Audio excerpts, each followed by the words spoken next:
دنیا کا سب سے بڑا فتنہ دجال جب آئے گا، اللہ اس کو اس فتنے سے محفوظ فرمائے گا۔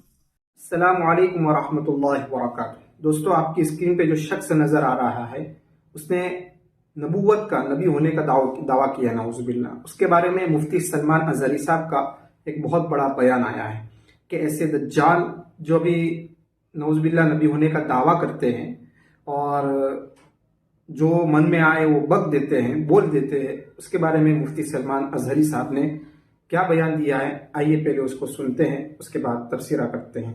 چلتے ہیں، دھیان سے بیان سننا کیا کہا ہے مفتی سلمان اظہری صاحب نے، نبی کی شان، نبی کی عظمت کیا ہوتی ہے۔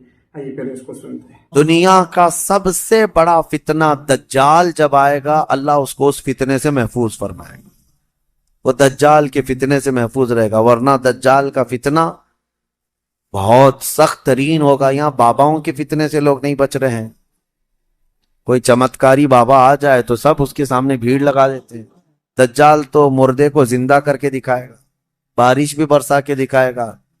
ہاں، دجال خالی چٹی نکال کے نہیں دکھائے گا، ہاں وہ گھاس بھی اگا کر دکھائے گا، سبزے بھی نکالے گا، بہت ساری چیزیں ایسے عجوبے کر کے دکھائے گا۔ لیکن بہت لوگ اس کے پیچھے اندھا دھند بھاگنے لگ جائیں گے کہ ہمارا خدا اتر پڑا، خدا اتر پڑا۔ صرف ایمان والے جن کو اللہ بچانا چاہے وہ اس کے فتنے سے محفوظ رہیں۔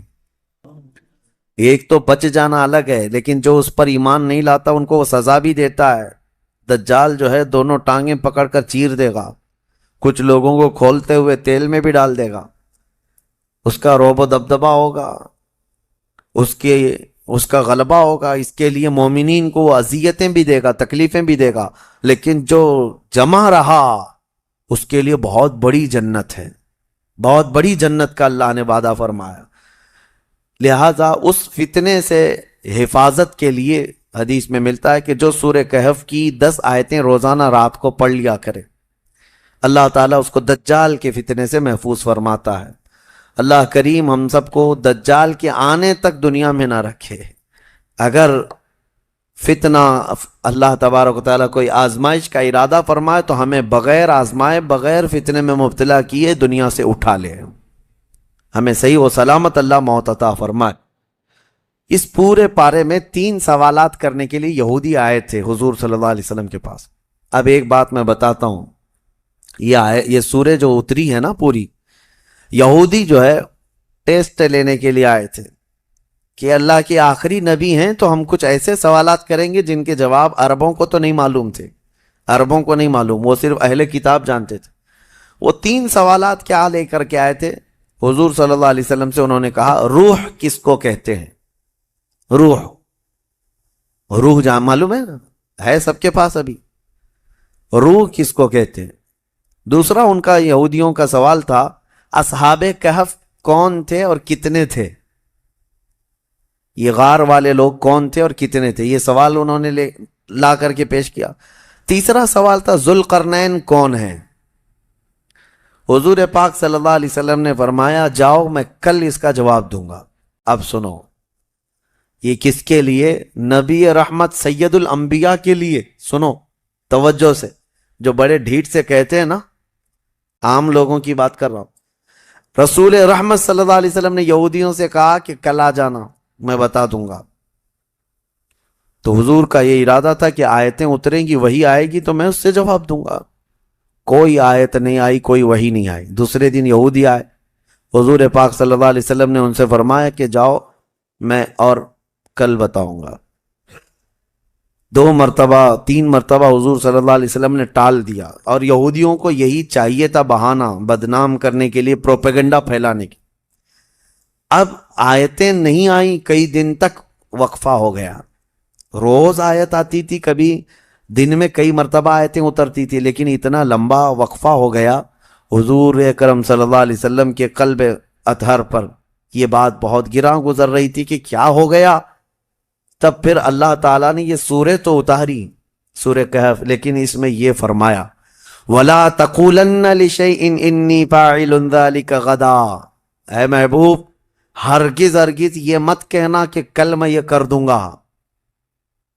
یہ اللہ تعالیٰ کو پسند نہیں ہے، اپنے رسول کو اللہ تعالیٰ فرما رہا ہے ہرگز یہ مت کہنا کہ کل میں یہ کر دوں گا، الا ان یشاء اللہ، جب بھی کہنا تو یوں کہنا اگر اللہ چاہے تو کروں گا. یہی ہے انشاءاللہ. انشاءاللہ جو ہم کہتے ہیں بعض لوگوں کو شک لگنے لگتا ہے، ارے پکا بولو نا. انشاءاللہ ہر پکی بات پہ بھی بولا جائے. ہاں یہاں ہمارے ہاں اس طرح کا رواج ہے. شروع میں ایسا تھا، ہم جو ہے مصر میں بس جا رہی تھی ہمارے جہاں جانا ہے کالج کلیہ پہ، نمبر بھی وہی ہے بس کا، لیکن شک ہو رہا تھا. تو بس کے ڈرائیور سے ہم نے پوچھا کہ یہ کلیہ جائے گی، مدینہ نصر جائے گی؟ اس نے کہا انشاءاللہ. تو منہ دیکھتے کھڑے رہ گئے. پھر سے اس سے پوچھا کہ جائے گی وہاں پہ جائے گی؟ اس نے کہا انشاءاللہ. بیٹھو.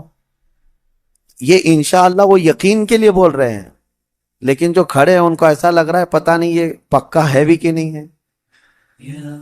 نعوذ باللہ. یہاں لوگوں نے بھی جو ہے اس طرح سے بنا لیا ہے کہ اگر ان کو ایسا لگتا ہے کہ ڈاواں ڈول ہے تو ہم یہ بول کے نکل جائیں. ٹھیک ہے، اگر آپ کو کسی معاملے میں شک ہے تب بھی کہو انشاءاللہ، لیکن جس معاملے میں یقین ہے اس میں بھی کہو انشاءاللہ. یقین ہے اس میں بھی کہو انشاءاللہ. اب آپ کو اس مجلس میں بیٹھے ہیں، آپ گھر جانا ہے نا آپ سب کو، جبکہ پکا معلوم ہے ابھی اٹھیں گے اب جائیں گے اب سب لوگ، لیکن آپ کو کہنا کیا چاہیے؟ انشاءاللہ اگر اللہ چاہے تو میں جاؤں گا، ورنہ ہمیں پتہ نہیں دروازے کے باہر نکلنے سے پہلے بھی موت آ سکتی. انشاءاللہ کی عادت ہو. اور اللہ نے اپنے رسول کو تنبیہ فرمائی ہے کہ آپ ایسا نہ کہیں کہ کل میں بتا دوں گا، بلکہ یوں کہیں کہ اگر اللہ چاہے تو. اگر اللہ چاہے تو. یہاں لوگوں میں یہ رواج قائم ہو، ہر ایک آدمی یقین والے معاملے میں بھی کیا کہے؟ انشاءاللہ. اللہ تعالیٰ چاہے تو میں ہی کروں گا. ہمارے استاد ایک کہتے تھے، ایک آدمی گھوڑا خریدنے کے لیے آیا، پیسے تھے اس کے پاس 50,000 روپے.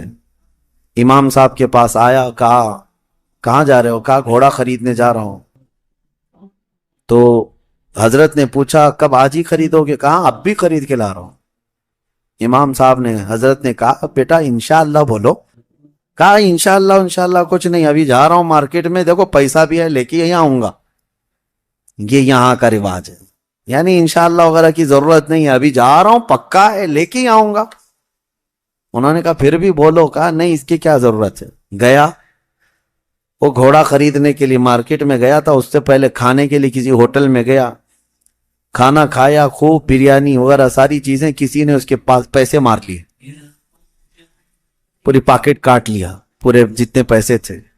اب اس کے بعد اٹھا، اس کے پاس بل دینے کے لیے بھی پیسے نہیں تھے. تو ہوٹل والوں نے کہا کہ یہ تو چور چکا دکھ رہا ہے، اتنا سب کھا لیا اور بل دینے کے لیے برسوں پہلے کی بات ہے. اس کو وہیں پر لگا دیا اور کہا کہ پورے برتن دھل کے جائیں. ہوٹل کے پورے برتن اس سے دھلوائے، صفائی کروائے. شام ہو گئی، کپڑے میلے تھے، کچیلے ہیں، پتہ نہیں کتنے ٹیبل صاف کیا، برتن دھویا اور واپس منہ لٹکائے آیا. حضرت بیچ میں مل گئے امام صاحب. کہا کہاں ہے گھوڑا؟ تو اس نے کہا میں انشاءاللہ گیا تھا گھوڑا لانے، انشاءاللہ کھانا کھا رہا تھا، انشاءاللہ کسی نے پیسے چرا لیا، پھر انشاءاللہ ہوٹل والے نے جو ہے برتن منجوایا، پھر انشاءاللہ میں ٹیبل صاف کیا، پھر انشاءاللہ اب واپس آیا. اب تو ہر بات پہ انشاءاللہ. میرے عزیزو، یہ کوئی انشاءاللہ یہ محاورہ نہیں ہے، تکیہ کلام نہیں ہے، یہ یقین کو جتاتا ہے. اللہ کی ذات سے آپ کا کتنا گہرا تعلق ہے. لٹ جانے کے بعد مت کہو، سب کچھ ہونے کے وقت بھی کہو کہ اگر میرا مولا چاہے. اسی طرح کی ایک روایت حضرت سلیمان علیہ السلام کے متعلق ہے. ان کی 100 بیویاں تھیں. انہوں نے ایک رات یوں کہا کہ آج کی رات میں اپنی ساری بیویوں کے پاس جاؤں گا، سب سے صحبت کروں گا اور ہر ایک سے ایک مجاہد بیٹا پیدا ہوگا. لیکن انہوں نے انشاءاللہ نہیں کہا تھا. وہ گئے، رات ساری بیویوں سے ملاقات کی. اللہ کے نبی ہیں، نبی کی طاقت کو عام انسانوں سے کمپیئر نہیں کریں بہرحال. لیکن ان کے اس قول کا کچھ بھی نہیں ہوا. بعد میں ایک ہی بیوی سے ایک بیٹا پیدا ہوا کمزور. روایتوں میں یہ فرمایا گیا کہ اللہ نے فرمایا اگر انشاء اللہ وہ کہتے ہیں اللہ اگر چاہے تو رب تعالیٰ ساری چیزیں ویسی فرماتا جیسے انہوں نے کیا.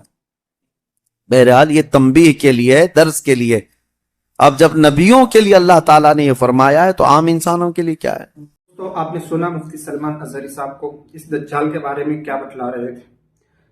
دوستو یہ دجال جو ہے یہ پنجاب چنڈی گڑھ کا رہنے والا ہے. اس کا نام اسرافیل ہے. پتہ نہیں اس کا چہرہ تو دیکھو کیسا دکھ رہا ہے. جیسے کہ آپ جانتے ہیں انما حرم علیکم المیتۃ والدم ولحم الخنزیر، اس کا جیسا اس کا چہرہ لگتا ہے اور نبی ہونے کا دعویٰ کرتا ہے. نعوذ باللہ. دوستو امید کرتا ہوں کہ بیان آپ کو بہت پسند آیا ہوگا. اگر بیان پسند آئے تو بیان کے متعلق آپ کی کیا رائے ہے کمنٹ باکس میں ضرور لکھیں. ویڈیو کو زیادہ سے زیادہ شیئر کریں تاکہ لوگ ایسے دجالوں کے فتنے میں آنے سے بچ جائیں. اور چینل پر نئے ہیں تو چینل کو سبسکرائب کریے. ملتے ہیں نیکسٹ ویڈیو میں، تب تک کے لیے السلام علیکم.